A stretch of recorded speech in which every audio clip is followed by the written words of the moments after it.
나는 누구인가? 무엇이 나를 만들었는가?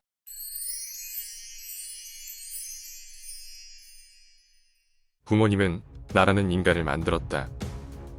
가만히 나를 살펴보면 나라는 것은 내 자신 스스로가 만들어낸 게 하나도 없다. 나는 다른 사람으로 인해 만들어진 사람이다. 내가 입은 옷도 신는 신발도 다른 사람이 만들었다. 내가 직접 요리를 해서 만든 음식으로 먹는다고 해도 그것에 사용된 재료들은 다른 사람에 의해 만들어졌다. 내가 쓰는 언어, 내가 아는 지식 모두 다른 사람으로부터 왔다. 그런데 더 생각해보면 우리가 생각하는 방식, 마음, 우리의 행동까지도 다른 사람에 의해 만들어진 것이다. 어린 아이를 잘 살펴보면 부모님이 하는 말들을 잘 따라한다. 생각도 부모님을 닮아간다. 그리고 커가면서 주변 사람들을 닮아간다. 정작 내 스스로 나를 만든 것을 찾아보기가 정말로 힘들다. 나만의 스타일을 고수하다가도 다른 사람이 이상하다 하면 스타일을 바꾼다. 지금 내가 살아가고 있는 방식도 어쩌면 다른 사람에 의해 만들어진 방식일 수 있다. 나는 누구인가? 무엇이 나를 만들었는가? 이것은 청소년기에만 생각할 게 아니다. 진짜 그 물음을 신중하게 생각해야 할 사람은 바로 어른들이다.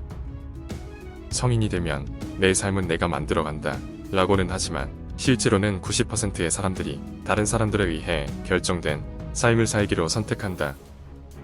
남들이 좋다는 집, 남들이 좋다는 차, 남들이 좋다는 직장, 남들이 괜찮다는 사람, 남들이 괜찮다는 책, 온통 남들에 휘둘려 하루를 살고 인생의 길을 선택한다. 어린 아이들은 친구한테 나쁜 말을 들으면 같이 욕을 하거나 울어버린다. 그리고 선생님에게나 집에 와서 부모님에게 그 아이가 나쁘다고 이른다. 그러면 어른들이 잘 타일러주거나 나쁜 아이를 대신 혼내주기도 한다. 하지만 어른이라고 해서 다를까? 회사나 모임에서 마음의 상처를 받으면 집에 와서 식구들에게 하소연을 하거나 친구들과 같이 욕을 하기도 한다. 그것도 성에 차지 않으면 혼자 울기도 하고 그 자리에서 버럭 화를 내기도 한다. 몸은 컸지만 성인이 되어도 내 안에 있는 마음, 생각은 아이와 비슷하다. 다른 사람들에 의해 마음이 아파지고 부러워하고 슬퍼하고 즐거워도 한다. 누군가 칭찬해주면 마냥 즐거워하다가 누가 나쁜 말 한마디 하면 금방 기분이 나빠진다. 누군가 나를 무시했다 생각이 들면 일단 화부터 내고 본다. 불을 붙여주면 열심히 타오르다가 욱 하고 바람을 불면 금방 꺼져버리는 촛불과도 같은 인생을 산다. 좋은 일, 좋은 말, 나한테 이득이 되는 것들, 나한테 좋은 말 해주는 사람, 쉬운 일, 돈을 많이 버는 일, 그런 것이 아니면 일단 무조건 피하고 보려한다. 내가 원하는 것에서 어긋나면 인생이 나락으로 떨어진 느낌을 받는다. 다른 사람이 나쁜 일을 겪었을 때는 잘 될 거야 라고 위로해준다. 그런데 정작 내가 그 일을 겪었을 때는 왜 나만 이렇게 불행한가? 괴로워하면서 헤어나오기 힘들어한다. 그런데 왜 다른 사람은 괜찮고 나한테 이런 일이 일어나면 안 된다고 생각하는 것일까? 다른 사람에 의해 살아가면서 다른 사람들의 고통을 잘 나누려 하지 않는다. 다른 사람에게는 좋은 것만 받으려 하고 내가 좋은 것을 주는 데에는 인색하다. 나에게 힘든 일이 일어난다는 것은 어쩌면 남이 받을 불행을 조금 덜어주는 일일 수 있다. 그러니까 어쩌면 남보다 강한 인내를 가진 내가 다른 사람을 위해 고통을 덜어주고 있다는 뜻이기도 하다. 뚱뚱한 여자가 괜찮은 남자랑 지나가면 여자가 돈이 많다고 생각한다. 나이 든 남자가 젊은 여자랑 지나가면 남자가 돈이 많다고 생각한다. 만약 그게 진짜 사랑이라면 기적과도 같은 일이라고 한다. 있을 수 없는 일이라고 이미 정해놓고 보기 때문이다. 남에게는 그런 기적이 일어나면 안 될 것처럼 말하면서 나에게는 기적이 일어나길 바란다.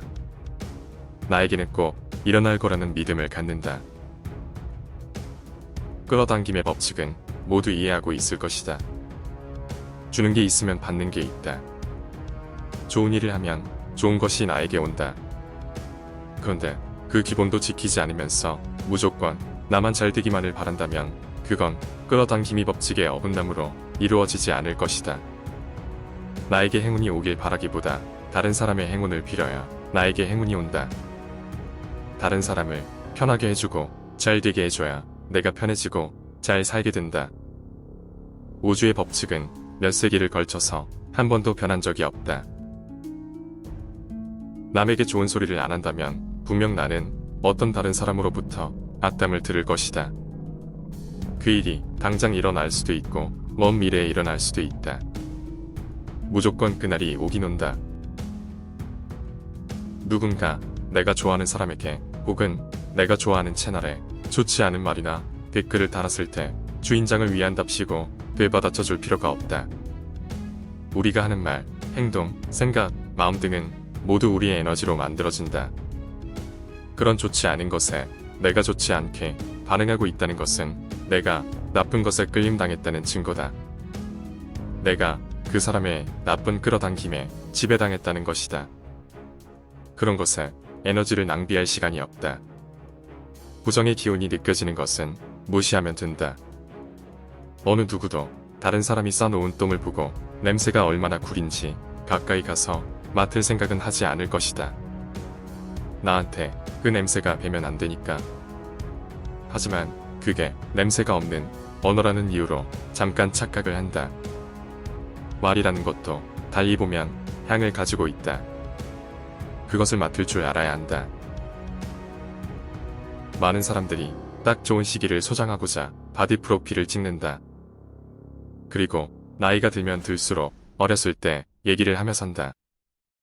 내가 20대 때는, 내가 30대 때는 한참 젊고 이쁘고 멋있었던 때, 소주 몇 병을 마셔도 끄떡 없었다는 그 시절.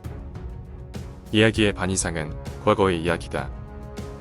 내가 한창 잘 나가던 시절이나 내가 젊었을 때의 시절만 운운하는 사람은 지금 현재가 만족스럽지 않다는 것이다. 지금 자신의 모습이 자신의 마음에 들지 않다는 것이다. 하지만 지금은 미래의 과거다. 지금이 만족스럽지 않다면 미래에서 바라보는 지금이라는 과거는 여전히 흑백이다. 왜 과거에만 빠져서 현재를 흑백으로 사는 걸까? 미래에서 돌아보는 지금을 가장 찬란했던 순간으로 만들면 안 되나? 40이 넘으면 내 얼굴에 책임을 져야 한다는 말이 있다. 40이 넘었다면 지금 거울을 보고 생각해보자. 정말 과거에 내가 행복했던가? 웃어서 생긴 주름 말고 화내서 짜증내서 생긴 주름이 혹시 더 많지는 않은가? 내 주변에 나쁜 말을 하거나 나쁜 행동을 하는 사람이 많다면 나를 돌아봐야 할 때다. 내가 과거에 어떻게 지냈었나? 지금의 나는 어떤 사람인가 생각해 보아야 한다. 내 주변에 자꾸만 나를 속이는 사람이 나타난다면 내가 쉽게 휘둘리는 사람이 아닌지, 나라는 인간이 나에 의해 살고 있는지 남에 의해 살고 있는지 스스로에게 물어야 한다. 깨달음은 무언가를 구한다고 해서 오는 것이 아니다. 깨달음은 내 안에 있다. 쇼츠 영상으로 장난 같지만 장난이 아닌 영상을 하나 올려보았다. 상대방을 나에게 집중시키는 방법이라는 영상이다. 어떤 사람은 화를 냈고 어떤 사람은 웃었다. 그것은 내가 지어낸 말이 아니다. 아주 오래전에 어딘가에서 본 말이었는데 아직도 기억에 남았다. 진짜구나 하는 깨달음을 얻었다.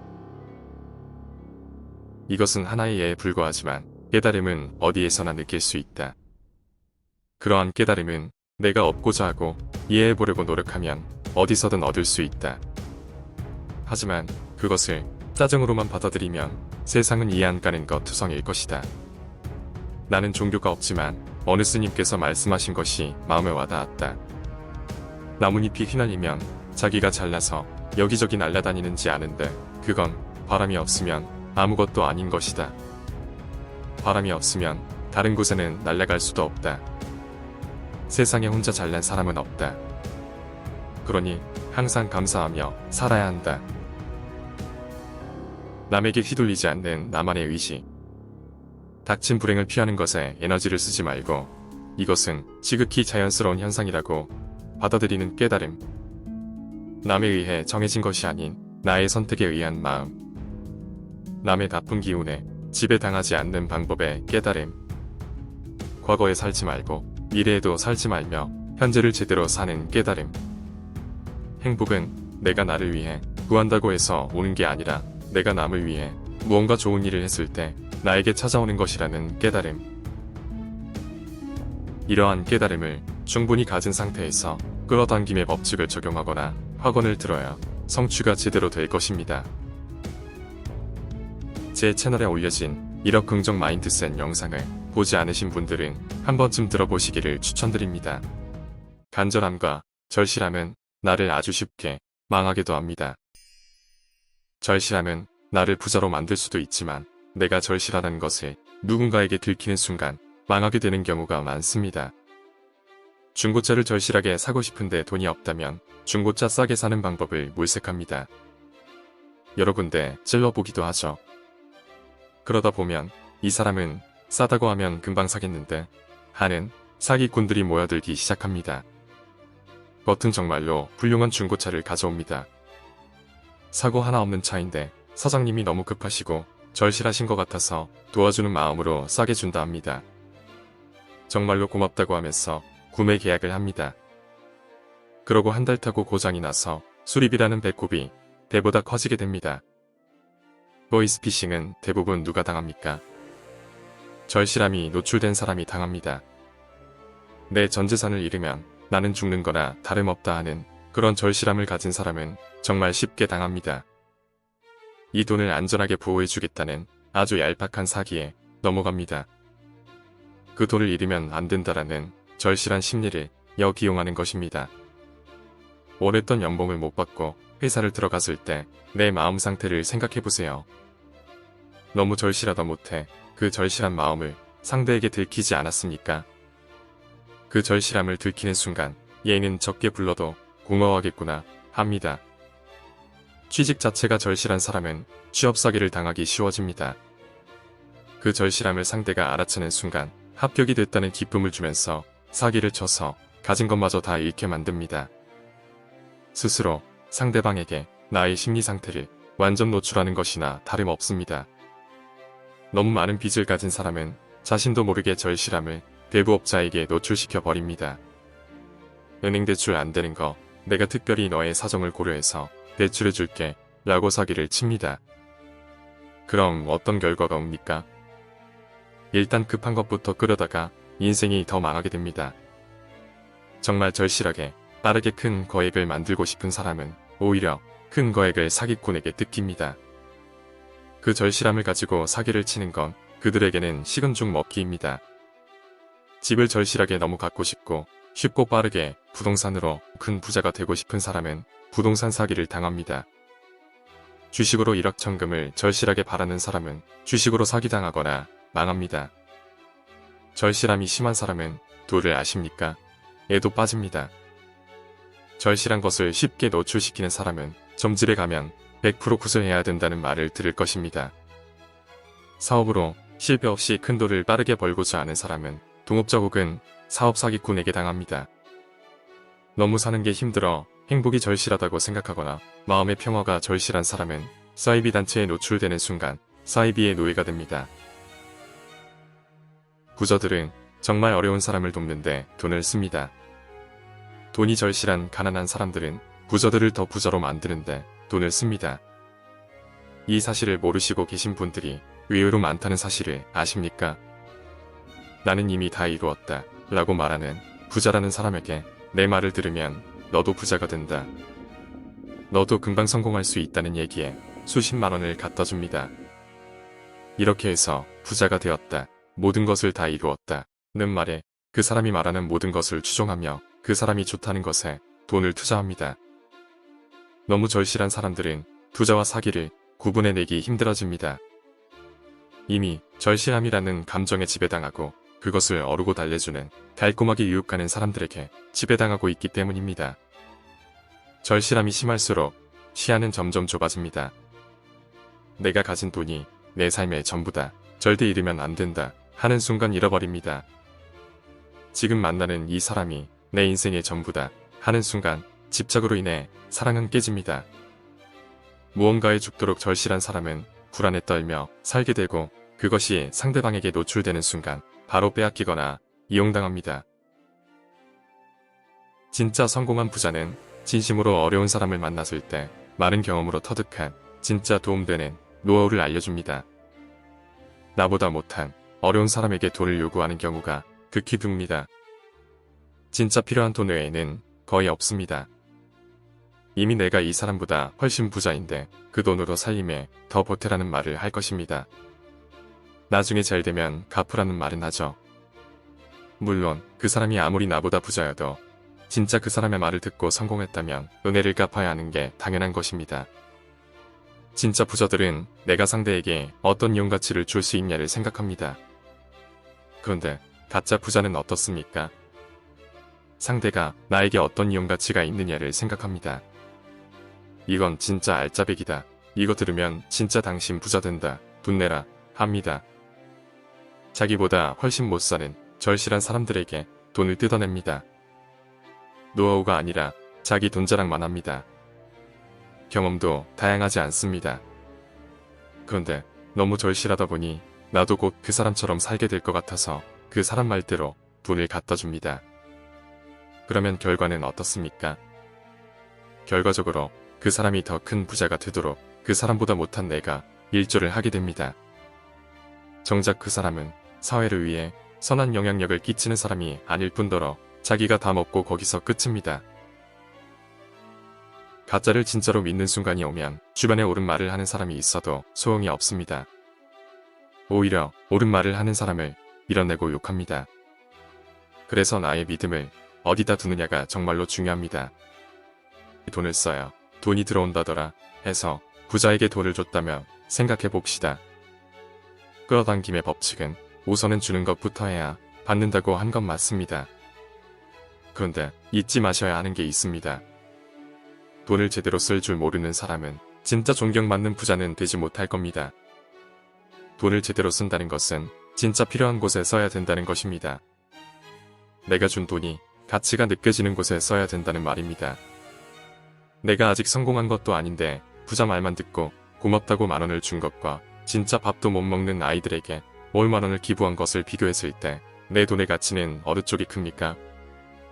가짜 부자에게 10,000원은 내가 이런 고급 정보를 줬는데 고작 10,000원이라는 반응을 보이게 할 수 있습니다. 한마디로 안 주느니 못한 경우가 있을 수 있습니다. 그리고 진짜 부자에게도 성공하고 난 후에 은혜를 갚으러 온 게 진짜 보람을 느끼게 해주는 일입니다. 이와 반대로 땅 하나를 못 사먹던 아이에게는 그 10,000원을 준 어른이 평생 은혜를 입은 선생님이 됩니다. 평생은 아니더라도 한 달 동안은 그 10,000원을 준 사람에게 아주 고마워하며 꼭 커서 은혜를 갚겠다는 생각까지 하게 합니다. 도움받은 사람의 감사한 에너지가 나에게 옵니다. 10,000원의 가치는 진짜 필요한 곳에 씀으로써 100,000원의 가치를 만들어낸 것입니다. 나는 이미 다 이루었다, 부자다 라는 사람의 오프라인 강의는 당연히 돈을 낼 수 있습니다. 왜냐면 오프라인 강의는 그 사람의 시간과 노력에 대한 보상이 다른 곳에서 채워지지 않기 때문입니다. 그런데 이때도 잘 보셔야 합니다. 나는 50,000원짜리 강의를 들었지만 실제로는 50,000원짜리 강의가 아니어야 합니다. 강의실에 300명이 채워졌을 때 강의는 1,500만원짜리 강의입니다. 이게 2시간짜리다 하면 이 강의는 시간당 750만원짜리입니다. 강의실 대관비나 관련 업체에 얼마를 주냐에 따라 시간당 500만원, 600만원짜리가 될지도 모르겠네요. 어쨌든 그 정도의 가치가 있어야 된다는 말입니다. 강연자도 강의를 듣는 사람도 그 가치를 제대로 느껴야 합니다. 여러분들도 시간당 700만원 이상의 강의를 한다고 하면 그냥 나가서 떠들지는 않을 겁니다. 열심히 준비하고 몇 시간을 서 있어도 즐겁게 일할 것입니다. 그만큼 제대로 된 가치를 부여하는지 잘 판단해야 합니다. 절실함의 시야가 좁아져서 맹목적으로 믿지만 말고 10% 정도는 냉철한 시각에서도 볼 필요가 있습니다. 참고로 예전에 유명 연예인인 김제동 씨는 지자체 주간 강의를 시간당 1,000만원을 받았다는 사실로 엄청난 욕을 먹었습니다. 만약 예를 들어서 유명인도 아닌 사람의 세미나에 내가 20만 원을 주고 강의를 듣는다고 하면 그 세미나 참석자가 1000명일 때 그 세미나는 2억짜리입니다. 2억의 가치가 있었던 세미나였는지 좀 넓고 크게 생각해 보시라는 말씀입니다. 이미 훨씬 나보다 잘 사는 유튜버들의 영상을 보고 너무 고마움을 느껴서 수험료를 따로 내고 싶다면 그냥 그 영상에 붙어오는 광고를 끝까지 보시는 게 더 좋지 않을까 생각합니다. 그러면 내가 고마워서 내 시간을 투자해준 덕에 돈은 내 주머니가 아닌 광고주 주머니에서 그 유튜버한테 전달되게 됩니다. 여러분의 시간도 돈이라는 것을 아셔야 합니다. 눈에 보이지 않는다고 해도 똑같이 주어지는 24시간 중 그 사람을 위해서 쓴 나의 시간은 내가 그 사람에게 돈을 준 거나 다름없습니다. 그러니까 회사들이 직원들이 회사에 투자해준 8시간이라는 시간만큼 월급으로 보상해주지 않습니까? 내가 진짜 현금을 내고 싶다고 하면 나보다 못 사는 사람에게 내 돈의 가치가 몇십 배는 높아지는 곳에 기부하시는 것이 끌어당김의 효과를 더 극대화하시는 거라고 생각합니다. 제대로 성공한 사람들에게 성공의 기운을 얻는 것은 좋은 일입니다. 하지만 진짜 좋은 기운은 내 안에서 만들어집니다. 비워야 채워지고 욕심이 없어야 생깁니다. 오늘의 요점은 정말 필요하지만 비싼 교육에는 투자하지 말라는 얘기가 아닙니다. 가짜들에게 나의 절실함을 노출시켜 그들을 더 부자로 만들기 위해 나를 낭비하지 말라는 말씀을 드리고 싶었습니다. 끌어당김의 법칙에 주어야만 받는 게 생긴다. 는 의미를 돈을 제대로 쓸 줄 아는 능력과 함께 잘 판단해 내셔야 합니다. 절실함이 있어야 성공하는 것은 맞습니다. 하지만 절실하고 간절한 마음은 내 안에서 나만 알고 있는 게 좋습니다. 절실한 마음을 다스려 평온을 유지하는 방법을 터득하는 것에 투자하시는 게 좋습니다. 말이 투자시 돈도 안 드는 방법입니다. 평온함은 내 스스로 만드는 것이기 때문입니다. 절실함을 성공으로 바꾸는 방법은 나의 신념입니다. 종교를 가지라는 말씀이 아니라 내 마음의 신념입니다. 내가 평온하다 하면 평온해질 것이고 내가 부자가 되고 있다 하면 부자가 되고 있는 중이 맞습니다. 절실함을 나와 분리시켜서 밖에서 바라보고 여유로 바꾸는 연습이 필요합니다. 끌어당김이 안 되는 이유는 절실함이 만든 불안감이 내재되어 있기 때문입니다. 불안한 부정적인 마음과 된다는 긍정적인 마음이 혼재된 상태에서 한다면 불안한 것만 계속 끌어오게 됩니다. 내가 가진 게 전부다 라는 생각으로 잃을까봐의 두려움과 절실함을 버리시고 나에게는 끊임없이 돈이 생성되고 있고 내가 가진 소중한 것을 잃어도 이것은 자연의 현상이며 어차피 다시 다른 무언가로 채워진다는 여유로운 마음을 가지는 연습을 하셔야 합니다. 더 이상 나의 절실함을 들켜버려서 남에게 쉽게 지배당하지 마세요. 여러분은 이미 차근차근 성공의 길을 가고 계십니다. 우선 말씀드릴 것은 저는 오늘 똥 얘기를 할 것입니다. 그러니까 식사 중인 분들은 잠시 멈추었다가 다 드신 후에 보셔도 됩니다. 많은 유튜버들이 부자들의 책을 소개해주고 책 내용을 공유했습니다. 그건 감사한 일입니다. 그런 부자들의 책을 들을 때나 볼 때는 나도 그렇게 해봐야지 합니다. 그런데 10분이 지나면 그새 까먹습니다. 여러분은 읽었던 책 내용이 기억이 나십니까? 기억이 나더라도 아마 뇌에 꽂혀있는 건 10마디 미만일 수 있습니다. 부자들하고 똥하고 뭔 상관이냐고요? 부자들의 책을 읽거나 보고 나서 소화시켜서 똥으로 만들지 않으면 모두 소화불량이 된다는 것입니다. 부자들의 성공한 말, 행동 방법 등을 잘 배워놓고는 그냥 묵혀버리고 구린내만 풍기고 있는 거죠. 아, 왜 이렇게 소화 안 돼? 뭔 소리 하는 거야? 대체 어떻게 하라는 거야? 하면서요. 그러니 그는 이제부터 부자들의 모든 걸 흡수하고 잘게 씹고 소화시켜서 도움될 거는 내 피와 살로 만들어 놓고 버려도 될 건 똥으로 빼자는 얘기입니다. 참고로 부자들이 똥 얘기를 직접 한 건 아닙니다. 저는 제 채널에서 부자들이 말하는 방법을 쉽게 이해하도록 돕는 것이 목적입니다. 저도 해보고 된 방법이니까요. 자, 그럼 오늘은 세계 1%의 부자들이 말하는 목표에 초집중하는 방법을 얘기해봅시다. 나는 목표가 있는데 왜 이리 집중이 안되고 산만하지? 자꾸 다른 게 생각나서 미치겠네. 내일부터 해야겠다. 라는 생각을 해본 적이 있으신가요? 목표에 집중하는 방법은 진짜 간단합니다. 우리가 변비에 걸리거나 화장실은 다녀왔는데 뭔가 뒤가 시원치 않을 때 다른 것에 집중을 할 수 없는 느낌을 받습니다. 괜히 하루 종일 답답하고 찜찜하고 불안합니다. 그런데 생각해보세요. 배가 아프거나 변비에 걸리거나 설사가 나거나 그럴 때 왜 똥꼬에 집중해 보신 적 있으세요?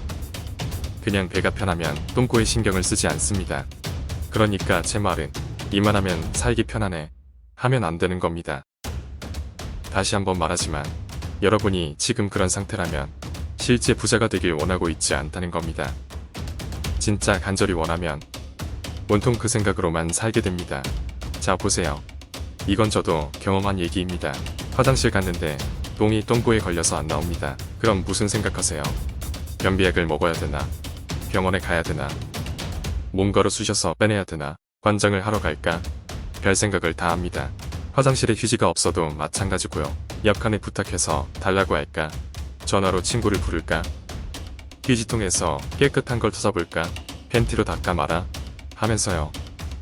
화장실 갈 수 있는 상황이 아닌데 급동이 마려울 때 어떻게 하세요? 진짜 다른 거 싹 다 포기하고 그 급동을 해결할 생각에만 집중할 겁니다. 목표에 집중하는 것은 이처럼 완전 간단합니다. 여러분이 진짜 하고자 하는 목표가 있다면 그것에만 집중하는 겁니다. 돈을 벌고 싶다. 성공하고 싶다. 그러면 진짜 그것만 생각하는 겁니다. 돈 버는 방법이 뭐가 있지? 어떻게 성공할까? 왜 기본적으로 생각하는 거죠? 네, 압니다. 그렇기 때문에 지금 이 영상을 보고 계시죠? 근데 영상 끝나고 그냥 하던 거 하지 마시고 1분이라도 머리로 상상하고 내가 당장 할 수 있는 거를 생각해보세요. 아주 간단한 거라도 상관없습니다. 그렇게 하면 다른 사람보다 한 발 앞서 간 겁니다. 예를 들어서 식당이나 커피숍을 가시게 되면 여기 뭐가 좋아서 잘 되는구나. 여긴 이걸 잘 해놔서 사람들이 찾나 보다. 테이블은 몇 개네. 사람들은 뭘 잘 시켜먹네. 가격대는 얼마네. 인테리어를 이렇게 하니까 또 오고 싶구나. 여기는 뭐가 별로라서 사람이 없나? 나 같으면 이렇게 하면 좋을 것 같은데 이런 방법을 쓰면 되지 않을까? 여기 이런 인테리어는 좀 아니지 않나? 이렇게 소비자 측에서 서지 말고 생산자 마인드에서 소비자를 끌어당기는 방법을 생각하는 겁니다. 똥 마려워 죽겠는데 내일 싸러 가야겠다 하시나요? 아니죠. 진짜 배 아파 죽겠는데 휴지가 없다고 아 내일 두지 뭐 이러시나요? 아니실 겁니다. 진짜 그런 생각이 들면 급한 게 아닌 거예요. 하고 싶은 게 아닌 거죠. 그러니까 이 목표 지금부터 하지 않으면 안 된다는 생각을 갖는 겁니다. 내 자신이 자꾸 해이해질 때 한 번 더 이 말을 생각해 보세요. 나는 지금 급부자가 마렵다. 해결 방법을 찾아내야 한다. 해결 방법을 찾아내야 한다. 내가 어떤 걸 할 수 있을까? 내가 무엇을 할 수 있을까? 나는 방법을 찾아낼 것이다. 해결 방법은 내 안에 있다. 나는 방법을 알고 있다. 해결 방법은 내 안에 있다. 나는 방법을 알고 있다. 참 이상합니다. 똑같은 영상을 봐도 누구는 동기부여가 되고 누구는 아무런 효과를 못 느낍니다. 어떤 사람은 역시 부자가 말해준 학원을 듣고 잘 됐다고 하고 돈 잘 버는 사람한테 비싼 돈을 주고 학원을 들었더니 무언가 이루어졌다고 말합니다. 또 어떤 사람은 부자의 언어 채널에 올라와 있는 학원을 듣고 아주 신기하고 좋은 일이 있었다며 감사 댓글을 남기기도 합니다. 무료로 올라오는 동기부여 영상들과 별반 다를 게 없는 유료 세미나를 몇십만원 주고 참여하기도 합니다.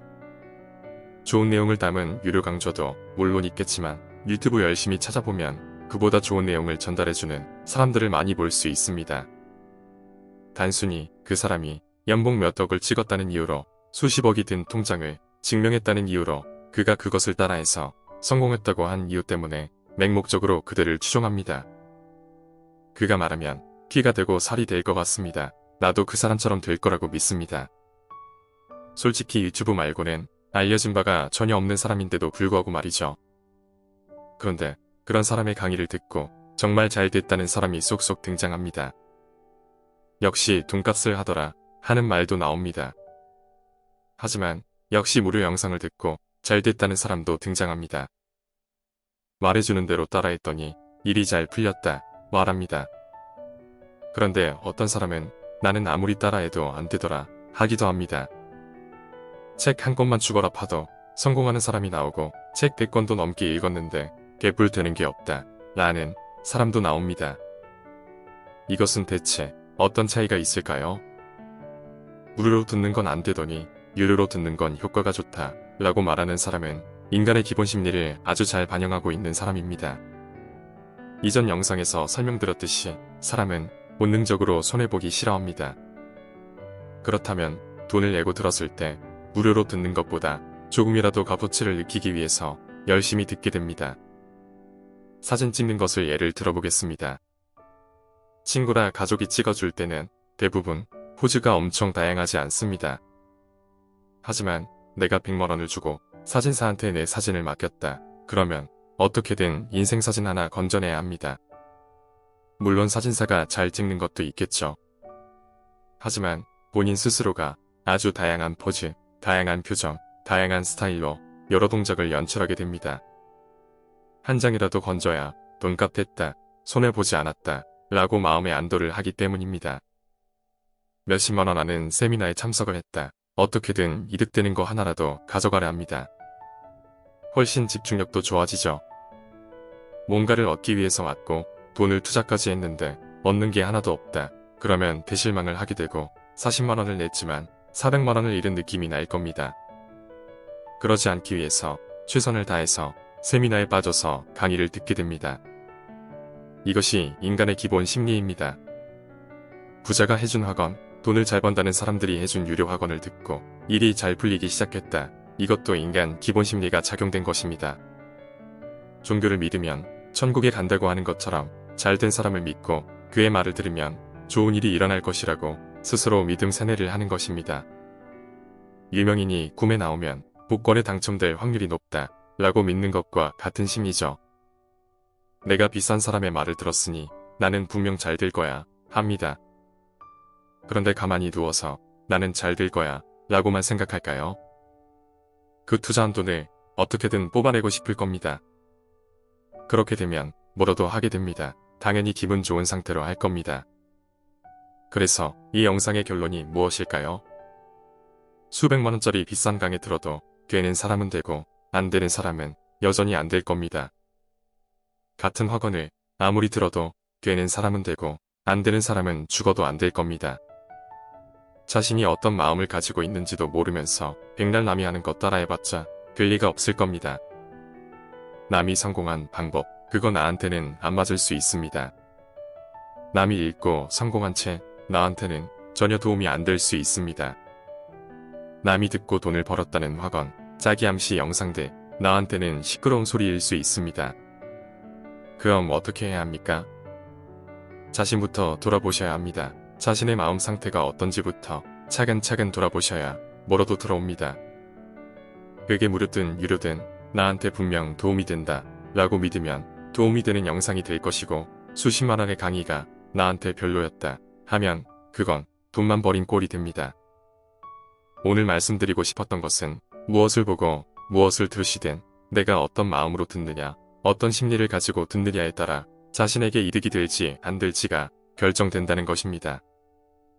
나는 비싼 세미나 참여도 못하고 해서 안 된다 생각하실 필요가 없다는 것입니다. 정말 뛰어난 영상을 잘 만드시는 분들이 많습니다. 심지어 무료입니다. 한마디로 그게 유료든 무료든 비싸든 싸든 내가 얼마만큼 믿기로 결정했느냐에 따라서 딱 한 권의 책이 나를 성공하게 만들기도 하고 딱 하나의 영상이 나의 인생을 바꿔놓을 수도 있습니다. 내가 얼마만큼 믿기로 결정했느냐.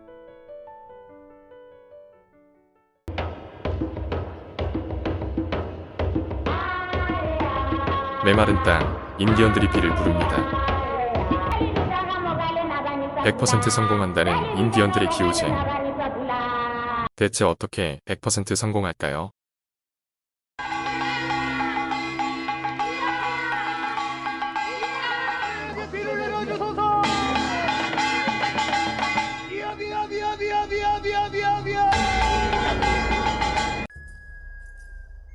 조선시대 우리나라도 기호제를 했습니다. 태양, 귀, 우리에게 꼭 필요한 것들이 부족할 때 우리는 아주 간절하게 소망했습니다. 인디언들의 기호제가 100% 성공하는 방법은 단 하나. 비가 내릴 때까지 기호제를 하기 때문입니다. 조선시대에서도 기호제를 맡은 무녀들은 비가 내릴 때까지 했다는 얘기가 있는데요. 비가 내리지 않으면 신에 닿지 않는 자라 하여 쫓겨나기도 했다고 합니다. 우리에게 필요한 성공, 돈, 부자, 건강, 더 나은 삶. 그걸 얻는 방법은 기호제와 같습니다. 간절히 염원하면 내립니다. 그 목적에만 온 힘과 마음을 다하면 그 염원이 하늘에 닿아 우주를 움직입니다. 그것이 모두 끌어당김의 법칙이죠. 인생은 단조롭게 수평선으로 가지 않습니다. 울퉁불퉁 내리막 오르막을 반복해서 가죠. 하지만 우리는 끌어당김을 아는 사람들입니다. 더 빠르게 걷고 달릴 줄 아는 사람들입니다. 온 힘을 다해 기호제를 하면 이슬비가 내리는 게 아닙니다. 그 염원이 닿으면 그땐 한 번의 장대비가 내리게 되어 있습니다. 우리의 성공은 그렇게 어느 순간 반등이 아니라 폭등을 하여 기하급수적으로 치솟게 됩니다. 비가 온다고 올 거라고 이미 왔다고 믿는 게 기호제입니다. 이건 진짜 완전히 100% 성공할 수밖에 없는 방법입니다. 믿으시면 됩니다. 내 목표가 나의 바람이 된다, 될 거다, 됐다 라고 믿는 순간 돈비가 쏟아지는 기쁨을 느껴보는 겁니다. 미리 그날의 기쁨을 지금 느껴보는 겁니다. 하늘에서 돈비가 내립니다. 우리는 성공을 이끌어냈습니다. 우리는 성공을 할 때까지 멈추지 않는 강한 의지가 있는 사람입니다. 될 때까지 멈추지 마세요. 절대적으로 믿으세요. 다 이루고 나면 분명 진짜 원하면 다 되는 거였네 할 겁니다. 감사합니다. 이제 여러분이 보여주실 때입니다.